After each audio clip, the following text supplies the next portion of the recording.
Kamusta ang Singapore? Nangangamoy basura na ba kayo dyan?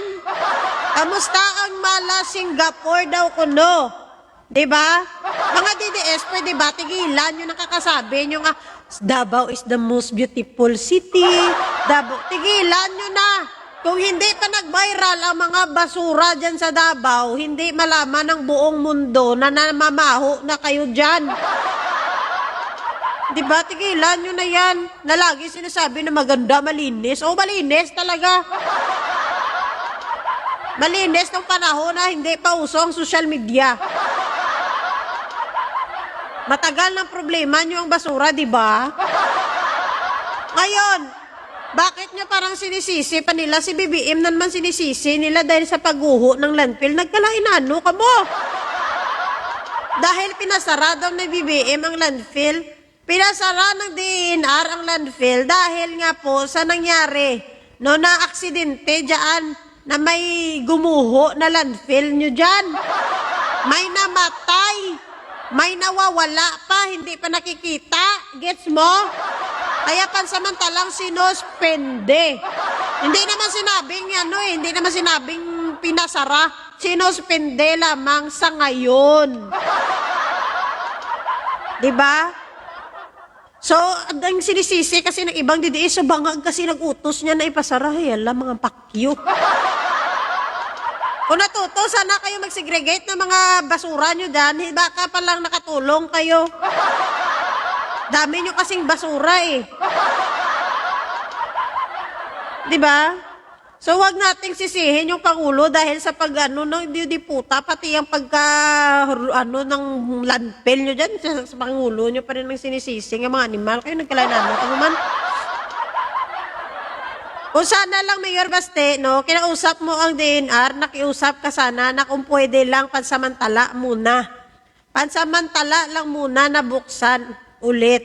Para lang hindi matambak ang mga basura nyo dyan sa daan. Diba? Hindi yung pupunta kayo doon, sabihin mo, doon na kayo magtapon sa harap ng office ng DENR. So tapos, ano mangyayari? Ano mangyayari?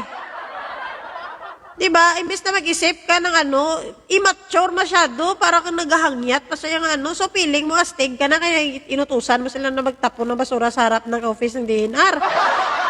Imbes na makipag-negotiate ka sa kanila, mag-isip kayo ng solusyon kung ano ang dapat gawin, ano ang pwedeng magawa, ay nag-inano ka.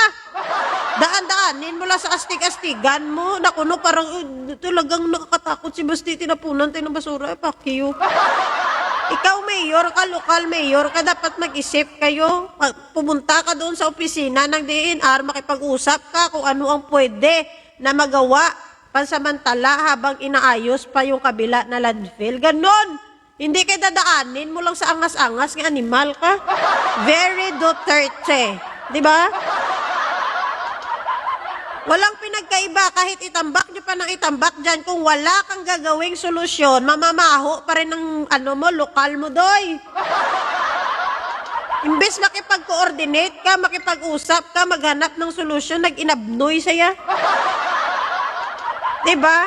Nangyari na yan noon. Nangyari na yan noon sa Payatas na meron ding gumuho. No, pinasara din yun agad-agad ni Estrada. Pero ang lokal, nakikiusap kay Estrada na kung pwede, maaari, pansamantala muna na magtapon pa rin sila ng basura doon sa Payatas. Pinayagan. Bakit? Kasi nakiusap, nag-negotiate, naki-coordinate. Ang problema kasi sa inyo nga mga Duterte, mga hambog ka mo. Imbes ka makipag-usap kayo sa gobyerno, nagpahambog. Walang magawa yung paghambog nyo. Imbes na yung gawin nyo, makipag-usap kayo sa gobyerno ng Pilipinas sa mataas, naghinambog kayo, inuna nyo yung garbo at proud nyo.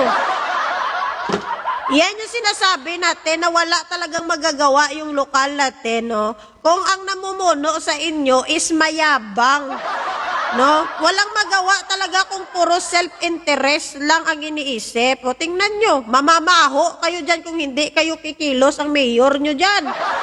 O, Alam nga naman, anong gusto nyo? Lagi kayong ibebebe? Lagi pupunta sa inyo yung nasyonal. Oy, baste, gawin mo to para sa lokal mo to. Ano ka? Ikaw ang mayor, ikaw ang makipag-coordinate dyan.